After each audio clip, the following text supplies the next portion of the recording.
নমস্কার বন্ধুরা, রানুর রান্নাঘরে আবার একটা নতুন রেসিপিতে আপনাদের সবাইকে স্বাগত। বন্ধুরা দেখুন, আমি এখানে দুটো বেগুন নিয়েছি। আর এই সময় তো বেগুন খেতে খুবই ভালো লাগে, যে কোনোভাবেই খাওয়া যায় না কেন খুবই ভালো লাগে। তো আপনারা তো অনেক রকমভাবে খেয়েছেন, আমি আজ একটা রেসিপি বানিয়ে দেখাবো। আপনারা যেন অবশ্যই প্রথম থেকে শেষ পর্যন্ত ভিডিওটা দেখবেন।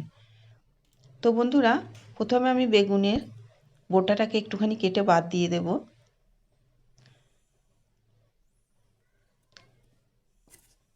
এই বোটাটাকে একটু কেটে বাদ দিয়ে দিলাম।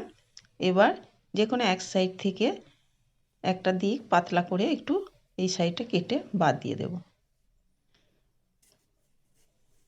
খুব মোটা করব না, একটুখানি পাতলা করে খোসাটাকে কেটে বাদ দিয়ে দেব। তো দেখুন, আমি একটুখানি পাতলা করে কেটে বাদ দিয়ে দিয়েছি। এইবার আমি বেগুনটাকে কেটে নেব। তো বন্ধুরা, আমি তো বঁটিতে কাটবো, আপনারা চাইলে বেগুনটাকে যে কোনো জায়গার উপরে রেখে দু সাইডে দুটো কাঠি দিয়ে চাকু দিয়ে কেটে নিতে পারেন পিস পিস করে, কিন্তু আমি বঁটিতেই কাটছি।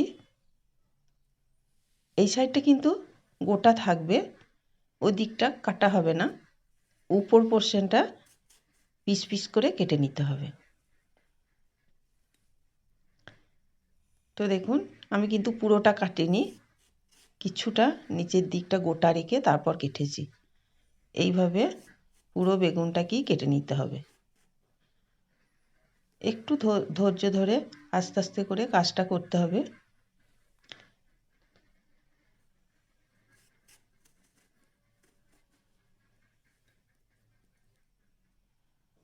তো দুটো বেগুনকে এই একইভাবেই কিন্তু আমি কেটে নেব।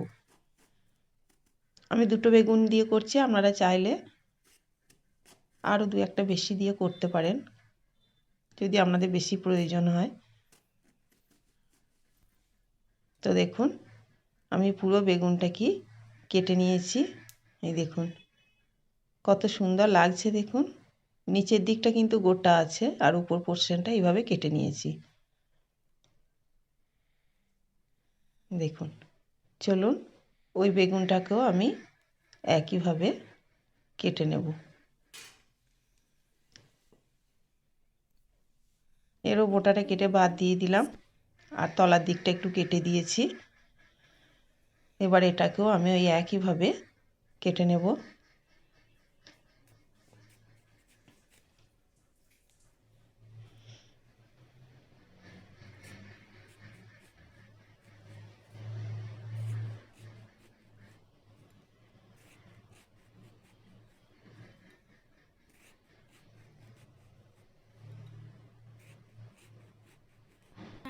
দেখুন বন্ধুরা, এই বেগুনটাকেও আমি ওই একইভাবে কেটে নিয়েছি। কি সুন্দর লাগছে দেখুন দেখতে।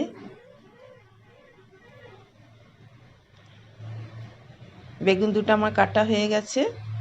এইবার আমি বাকি কাজগুলো করে নেব। তো এখানে আমি নিয়েছি কিছুটা ধনেপাতা, কুচিয়ে ধুয়ে পরিষ্কার করে নিয়েছি। আর এখানে নিয়েছি কাঁচা লঙ্কা। তো ধনেপাতাটা কুচানো আছে, কাঁচা লঙ্কাটাকেও ছোটো ছোটো করে কুচিয়ে নেব। ঝালটা আপনারা নিজেদের পছন্দ মতো দিয়ে নেবেন।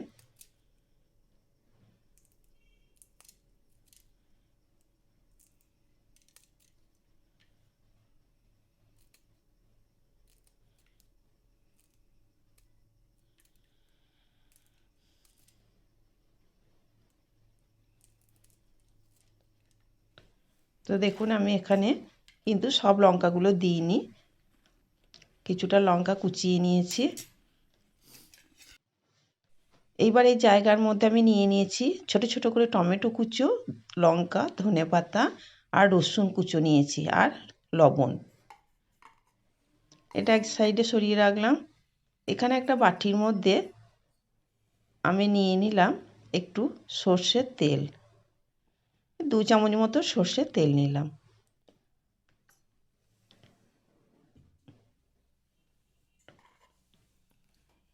ওই সর্ষের তেলের মধ্যে আমি দিয়ে দেব লঙ্কা কুচোটা।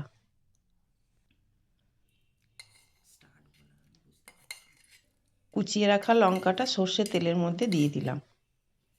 আর এখান থেকে দেব ধনেপাতা কুচো, পুরোটা দেব না, কিছুটা ধনেপাতা দিয়ে দিলাম।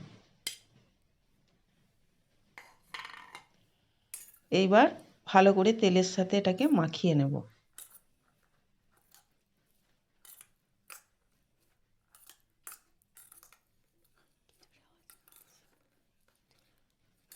ভালো করে মেখে নেব তেল দিয়ে।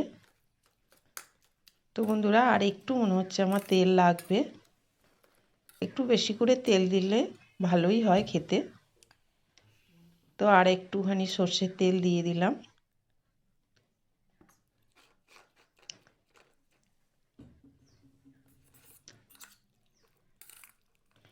তো এটাকে তো আমি মাখিয়ে নিলাম, এটা মাখানো হয়ে গেছে। এবার আমি একটা থালা নিয়েছি, এবার ওখান থেকে একটা বেগুন আমি নিয়ে নিলাম। নিয়ে আমি প্রথমে একটু নুন নিলাম। নুনটাকে আমি এই বেগুনের প্রত্যেকটা ভাঁজে ভাঁজে দিয়ে দেব, খাঁজে খাঁজে। এই প্রত্যেকটা খাঁজে খাঁজে আমি নুনটা দিয়ে দেব।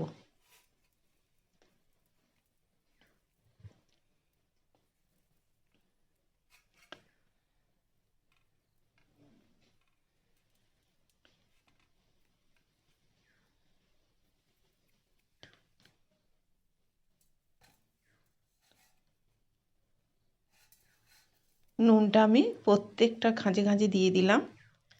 এইবার আমি এখানে নিয়েছি রসুন কুচো। রসুন কুচোটাকে এবার দুটো একটা করে কুচো প্রত্যেকটা খাঁজে খাঁজে দিয়ে দেব।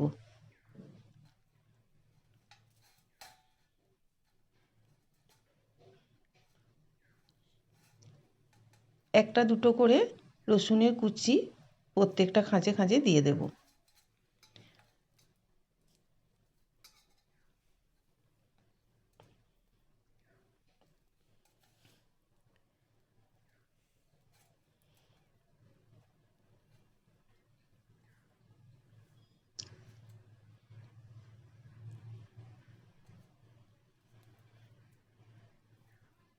দেখুন আমি প্রত্যেকটা খাঁজে খাঁজে রসুনের কুচোগুলো দিয়ে দিলাম। এইবার টমেটোটাকে আমি ছোট ছোট টুকরো করে কেটে রেখেছিলাম, টমেটোটাও প্রত্যেকটা খাঁজে খাঁজে দিয়ে দেব।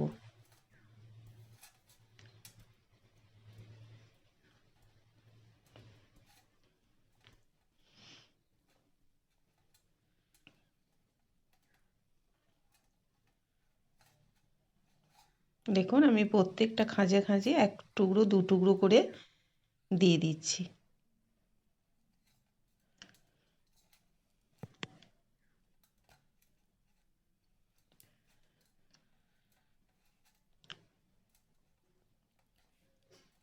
আমি কিন্তু আর একটা বেগুন আছে, ওটাকেও ঠিক একইভাবে সাজিয়ে নেব।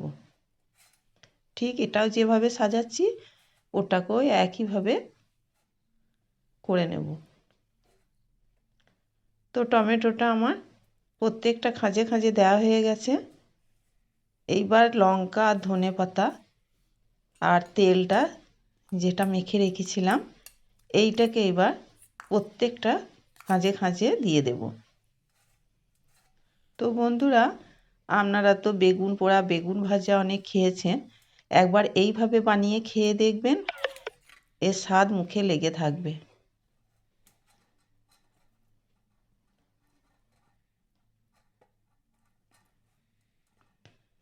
দারুণ লাগে খেতে।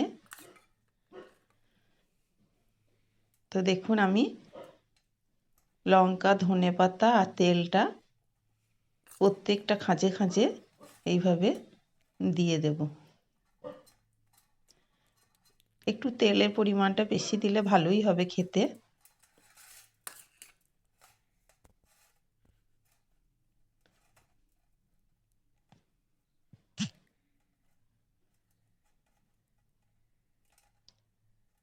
প্রত্যেকটার খাঁজে খাঁজে আমি দিয়ে দিয়েছি।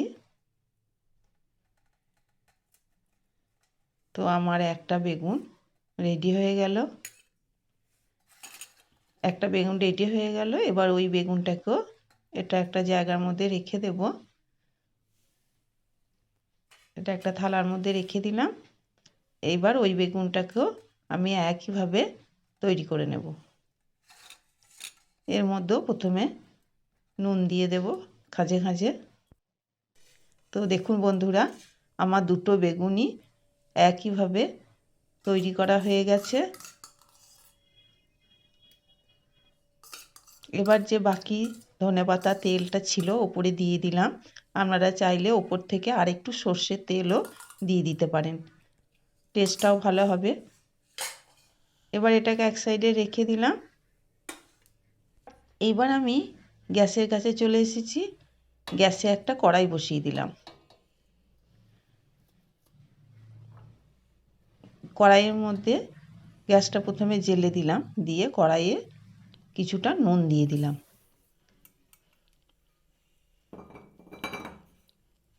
এই হাতে করে একটু নুনটাকে চাড়িয়ে দেব। নুনটাকে একটু হাতে করে সমান করে দিলাম। একটা স্ট্যান্ড নিয়েছি, স্ট্যান্ডটাকে ওর উপরে বসিয়ে দিলাম। এইবার যে থালাটার মধ্যে বেগুন রেখেছিলাম থালাটা ওর উপরে স্ট্যান্ডের উপরে বসিয়ে দিলাম।